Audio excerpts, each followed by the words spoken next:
விஞ்ஞான வளர்ச்சியை வச்சுக்கொண்டு ஒருத்தவங்க இறந்ததுக்கு பிறகு மறுபடியும் அவங்களுக்கு உயிர் கொடுக்க முடியும்னு சொல்றாங்க. இதுக்கு அவங்க சொல்ற முறை தான் கிரையோனிக்ஸ் முறை. இந்த கிரையோனிக்ஸ் முறை அப்படின்னா என்னன்னா, இறந்தவங்க உடலை வந்து பதப்படுத்தி அதை ரொம்ப வருஷங்களுக்கு அப்படியே வச்சிருக்க முடியும்னு சொல்றாங்க. இதுக்கு வந்து நிறைய செயல்முறைகள் இருக்குன்னு சொல்றாங்க. இந்த மாதிரி செயல்முறைகளை வைத்து அவங்க இறந்ததுக்கு பிறகும் அவங்களோட உடலுக்கு வந்து மறுபடி உயிர் கொடுக்க முடியும்னு சொல்றாங்க.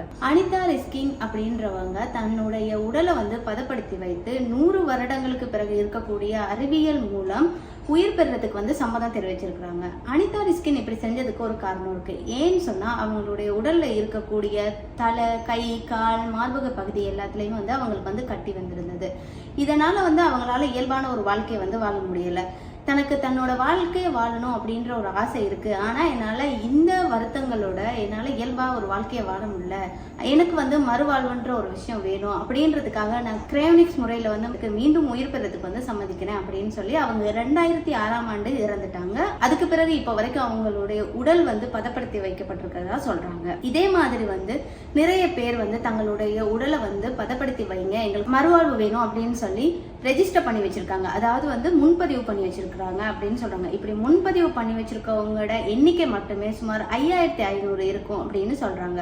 அது மட்டும் இல்லாம இப்ப வரைக்கும் 500 பேரோட உடலை வந்து இவ்வாறு பதப்படுத்தி வச்சிருக்காங்க அப்படின்னு வந்து சொல்றாங்க. இப்படி கிரையோனிக்ஸ் முறை மூலம், அதாவது பல வருஷங்களுக்கு பிறகு, நான் இப்ப இறந்துட்டாலும் பல வருஷங்களுக்கு பிறகு நீங்க வந்து என்னோட உடலுக்கு வந்து உயிர் தாங்க, மறுவாழ்வு தாங்க அப்படின்னு நீங்க சொல்லி உங்களுக்கு வந்து இன்னொரு வாழ்க்கை வேணும் அப்படின்னு நீங்க நினைச்சீங்கன்னா அதுக்கு நீங்க எவ்வளவு செலவழிக்கணும்னு தெரியுமா?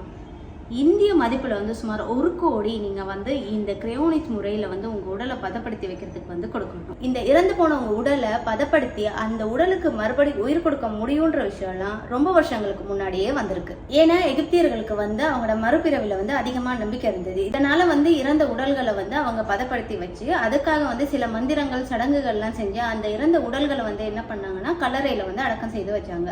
இந்த வழிமுறையில தான் இப்போ கிரையோனிக்ஸ் முறையில வந்து இறந்தவங்களுக்கு வந்து உயிர் கொடுக்க முடியும் அப்படின்ற ஒரு விஷயத்தை வந்து அவங்க சொல்றாங்க. இந்த கிரையோனிக்ஸ் முறையில இறந்த உடல்கள்ல வந்து முதல்ல மூளையை வந்து செயலிழக்காம பாக்குறதுக்கு வந்து முயற்சிக்கிறாங்க.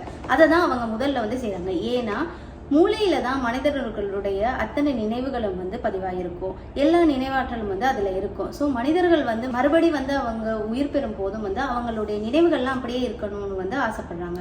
அதனால வந்து இவங்க என்ன பண்றாங்க அப்படின்னா, மூளைக்கு போற ஆக்சிஜன் லெவலை வந்து ரொம்ப அதிகரிக்கிறாங்க. அதுக்கு பிறகு வந்து அந்த உடம்புல வந்து ஒரு வகையான ஜெல்லை வந்து அவங்க உட்புகுத்துறாங்க. அந்த ஜெல் வந்து உடம்பு முழுக்க வந்து பரவி அந்த உடலை வந்து பதப்படுத்தும்னு சொல்றாங்க. அது மட்டும் இல்லாம இந்த உடலை வந்து 196 டிகிரி செல்சியஸ்ல வந்து அந்த உடலை வந்து பதப்படுத்தி வைக்கிறதாவும் வந்து சொல்றாங்க. இந்த கிரையோனிக்ஸ் முறை பத்தி தெரிஞ்ச பலர் வந்து பல நாடுகள்ல இருந்தும் தங்களுடைய உடலை, மூளைய அல்லது வந்து தங்களோட உடல்ல இருக்கிற ஒரு சில உறுப்புகளை மாத்திரம் பதப்படுத்தி வைங்க, அதன் மூலம் வந்து எங்களுக்கு மறுபடியும் உயிர் தாங்கன்னு சொல்லி நிறைய பேர் வந்து சொல்லியிருக்கிறாங்க.